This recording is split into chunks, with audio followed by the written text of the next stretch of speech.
Nous répétons ce soir et puis de nos fracasses. Venez tous au plateau, j'ai des choses à vous dire. Nous allons modifier pour mieux les répartir l'ordre de certains. Quoique fort délabré, ma demeure est à vous. Oh. Vous serez mieux ici que sous la pluie battante. Entrez. Mais oui, entrez. Je vous en prie. Entrez. Mettez-vous près du feu. Soyez comme chez vous. D'un coup de miel ensorcelle envers l'homme toujours cruel, lequel elle démantèle, se faisant croire pucelle. Le mange à la croque au sel. Tous les amoureux, bien plus que les marquis. Des amoureux, monsieur, qui n'ont rien en pâture. J'ai déjà eu, monsieur, de grandes aventures que vous n'aurez jamais qu'avec une inconnue. C'est votre jalousie qui vous rend si amer. Vous clignotez des yeux, comme dit notre père, étendez le jarret dans la loge des filles au moment justement où elles se déshabillent. Pardonnez-moi, monsieur, mais votre anatomie me pousse à m'éloigner de votre compagnie. Pardonnez-moi, monsieur, malgré votre perruque, ce serait un exploit de séduire un eunuque. Oh là, Vous buvez encore pour moi? Je me retire. Je ne me sens pas bien. Sommes-nous sur un navire? Laissez-moi vous conduire en mes appartements. Il y a bien longtemps que je n'ai entendu pareille proposition. Le gentil garnement.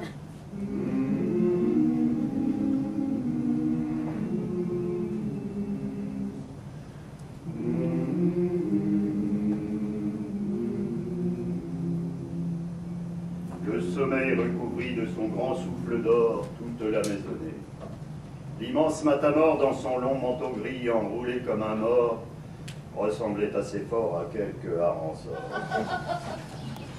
Parce que vous êtes baron. Que ne suis-je baronne et non pas comédienne, cela sonnerait bien mieux.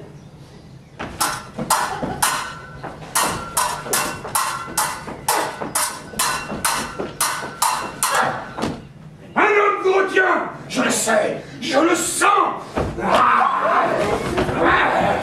De grâce, montrez-moi que je tue la prudence.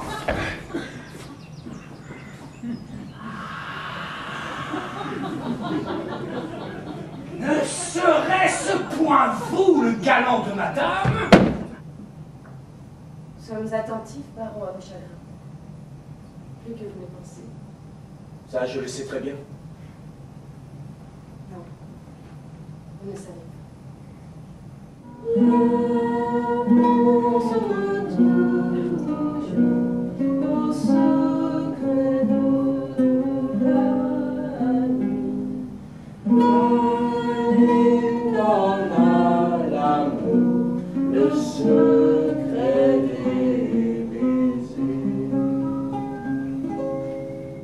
Nous la laissons, je crois, sans nous être ridicules. Est-ce donc tranquille? Je ne me sens pas, moi, tant risible à ce point. Je ne suis pas sans cesse à me ronger le poing, je ne mets pas ma bouche à gober des raisins, et je ne plonge pas mon regard dans le sien en souhaitant qu'il y voie un grand lien entrouvert. Elle exagère. Elles sont amoureuses. Que voulez-vous dire? Elles ne savent pas comment il faut lui plaire. Sigolgnac est sensible à chacune des deux, mais il a dans les yeux un bien plus tendre aveu.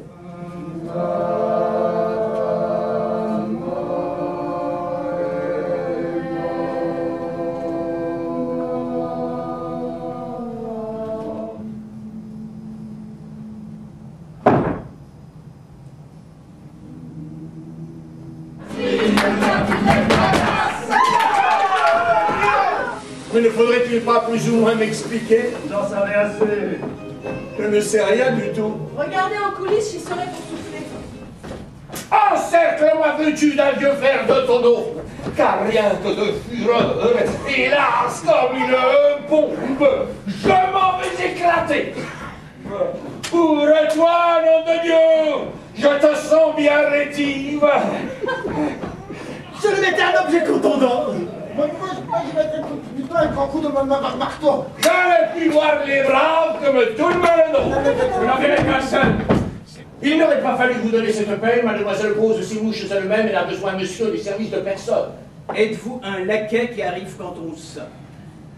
Cette insulte est partie du niveau le plus bas. Elle ne peut donc atteindre qu'à la hauteur des bas. Pardonnez-moi, monsieur, mais mon compagnon me donne le tournis.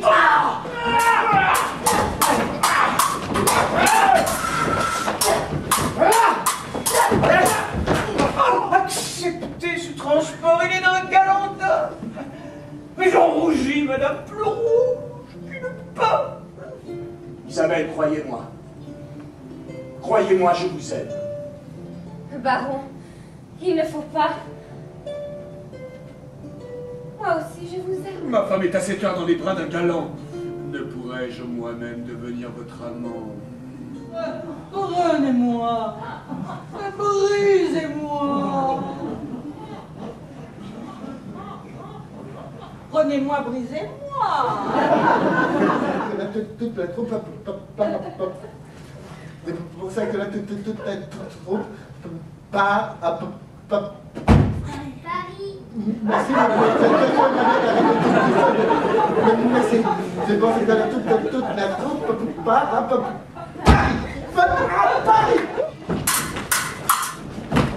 La méthode, monsieur. Allons chez Malombreuse. Je vais lui faire cracher le venin de son âme. Votre présence m'est devenue odieuse.